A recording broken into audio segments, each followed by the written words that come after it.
Hello guys, কেমন আছো সবাই? আশা করি সবাই খুব ভালো আছো। আজকে আমরা দক্ষিণ কোরিয়ার এমন একটা সিনেমা সম্পর্কে জানতে চলেছি যে সিনেমাটি তোমার পুরো মাথা ঘুরে দেবে। সিনেমাটির নাম হচ্ছে রেইনবো আইস এবং রেইনবোর নাম শুনে বুঝতে পারছো যে এই সিনেমাটাতে সমকামীর ব্যাপার রয়েছে। বাট এই সিনেমাটাতে কিন্তু ক্রাইম রিলেটেড। কেন ক্রাইম রিলেটেড? মানে নর্মালি সমকামিতা কিন্তু পুরো দুনিয়াতে আস্তে আস্তে ছড়িয়ে পড়ছে। ছেলেরা আস্তে আস্তে হিজলা হচ্ছে, নিজেদের মেয়ে মনে করছে এবং সমাজে বিভিন্ন নামি দামি মানুষ রয়েছে যাদের আমরা গে মনে করছি না, সাধারণ মানুষ মনে করছি। সাধারণ মানুষের রূপে যে ওইসব ভয়ঙ্কর গিরা রয়েছে, কতখানি ভয়ঙ্কর একটা ব্যাপার এবং এটা নিয়ে কি ক্রাইম বা কি ধরনের কি হতে পারে। আজ থেকে 21 বছর আগের ওই সিনেমাতে খুব সুন্দরভাবে কোরিয়ানরা এই সিনেমাটাই বুঝিয়ে তুলেছে এবং এই সিনেমাটার প্রথম হাফ অনেক স্লো হবে এবং এর পরের হাফ দেখে তুই পুরো শক হয়ে যাবে যে শালারা কি কনসেপ্ট নিয়ে কি সিনেমা তৈরি করেছে। এবং আমাদের বর্তমান যে প্রেক্ষাপট, এই প্রেক্ষাপট অনুযায়ী সিনেমাটা একবারে 100% অ্যাপ্রোপ্রিয়েট। এখানে আমরা দেখবো যে একটা ছেলে যে নিজেকে মেয়ে ভাবা শুরু করে, তার জন্য পরিবার কতখানি দায়ী থাকে এবং তারপর সমাজে যে আরো ওই যে মনে করো যে ভদ্রবেশী যে মুখোশধারী যে গেরা রয়েছে তারা কতখানি ডেঞ্জারাস হতে পারে এবং তারপর কাহিনী কোন দিকে মনে হয় ফুল জিনিসটা আমরা জানবো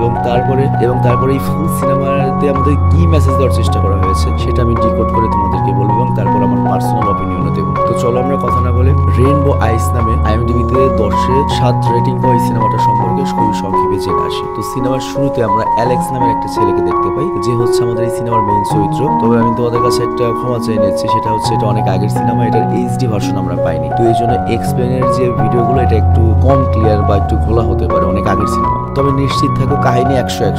তো যাই হোক, অ্যালেক্স হচ্ছে মূলত একজন পুলিশের ডিটেকটিভ আর সে কিয়ারা নামের একটা মেয়েকে পাগলের মতো ভালোবাসে। আর কিয়ারার বুটিকের একটা দোকান রয়েছে। না জানি এই কিয়ারা মেয়েটার মধ্যে অ্যালেক্স কি দেখেছে, সে বারবার কিয়ারার প্রতি আকৃষ্ট হয়, যদিও কিয়ারা অলরেডি ওর গার্লফ্রেন্ড। তবে অ্যালেক্সের সাথে যতবারই কিয়ারার দেখা হয় ততবারই অ্যালেক্সের কাছে বারবার মনে হয় হয়তো কিয়ারার সাথে তার আগেও একবার দেখা হয়েছে। আবার এইদিকে কিয়ারাও অ্যালেক্সের ভালোবাসে অতটা সন্দেহ করে না, কিন্তু অ্যালেক্স যখন ঘুমিয়ে যায় তখনও অন্য কারো নাম নেয়, মানে ঘুমানোর পরে অন্য কোনো মানুষের নাম নেয়, সিমন বা এই টাইমের কোনো একটা নাম নেয়। তবে কিয়ারা এখানে অ্যালেক্সকে সন্দেহ করে না, কিন্তু মনে করে অ্যালেক্স যদি কাউকে ভালোই বেসে থাকে সত্যিকার অর্থে, তার কাছে ফেরত যাওয়া উচিত। আর এই কারণে হয়তো কিয়ারা অ্যালেক্সকে আপাতত বিয়ে করা থেকে আটকাচ্ছে যে তুমি আগে মাইন্ড ফিক্স করো। তো এখানে আমরা বুঝতে পারি অ্যালেক্সের অতীত জীবনে এমন একটা কিছু ঘটেছে যে কারণে সে সবসময় ডিস্টার্ব থাকতো। তো যাই হোক, এরপর আমরা দেখতে পাই অ্যালেক্সকে জ্যাকলিন নামে একটা মেয়ে কল করে আর সে বলে একজনের মার্ডার হয়েছে। তো এই জ্যাকলিন হলো পুলিশ ডিপার্টমেন্টে অ্যালেক্সের কলিগ আর সে মনে মনে অ্যালেক্সকে অনেক পছন্দ করে। তবে অ্যালেক্স তাকে শুধুমাত্র একজন বান্ধবী বা কলিগ হিসেবে দেখে। তো এরপর অ্যালেক্স যখন ঘটনাস্থলে পৌঁছায় তখন আমরা জানতে পারি যে বেনি নামের একজন লোকের মার্ডার হয়েছে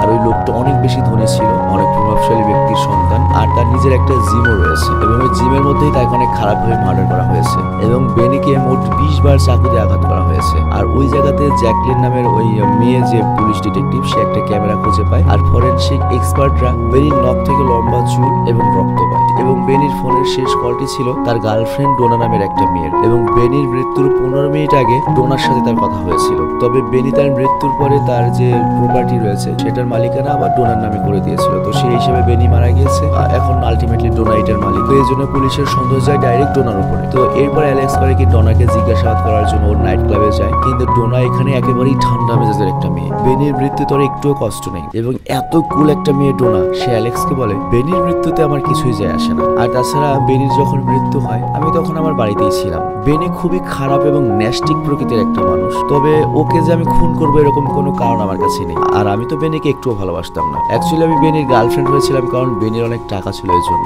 চিন্তা করো ভাই, কি কুল মেয়ে। আর এইদিকে আমরা দেখি অ্যালেক্সের সিনিয়র, যার নাম হচ্ছে কেভিন, সেও পুলিশ অফিসার। সে বলে কোনোভাবে যদি আমরা ডোনার চুলের স্যাম্পলটা নিয়ে আসতে পারি তাহলেই আমরা বের করতে পারবো যে ওই চুলটা ওর নাকি। আর তখনই ফরেনসিক ল্যাব থেকে কল আসে এবং জানা যায় বেনি নামের যে লোকটার মার্ডার হয়েছে তার নখ থেকে যে চুল আর রক্ত পাওয়া গিয়েছে সেগুলো কোনো একটা পুরুষের, মহিলার নয়। আর রক্তের গ্রুপ হচ্ছে AB পজিটিভ, যা অবশ্যই ডোনার নয় কারণ ডোনার রক্তের গ্রুপ হচ্ছে B পজিটিভ। কিন্তু এখানে পুলিশ অফিসার গেভিন মনে করে ওই বেনি শালা যে শালা মারা গিয়েছে ও হয়তো সমকামী ছিল বা উভয়কামী ছিল, মানে ওর কোনো ছেলে মেয়ের বাজ বিচার নাই। আর পরের দিন আমরা দেখতে পাই জ্যাকলিন সেই ঘটনাস্থলে যায় এবং চারিদিকে এত রক্ত দেখে ভাবে যে ব্যক্তি ওই বেনি নামের হারামজাদাকে খুন করেছে বেনির প্রতি তার অনেক ঘৃণা ছিল এবং হতে পারে তারা পূর্ব পরিচিত এবং একে অপরের সাথে অনেক ভালো কোনো শত্রুতা বা স্মৃতি রয়েছে। আর এরপর সে টেবিলের নিচ থেকে এক টুকরা সিগারেটও পায়। আর এই দিকে আমরা দেখি অ্যালেক্স জিজ্ঞাসাবাদের জন্য বেনির প্রিয় বন্ধু জ্যাকের কাছে যায়। আর সে শুধুমাত্র বেনির বন্ধুও নয়, বেনির ম্যানেজারও, মানে ব্যবসা বাণিজ্য দেখাশোনা করতো। তো জ্যাক বেনিকে বলে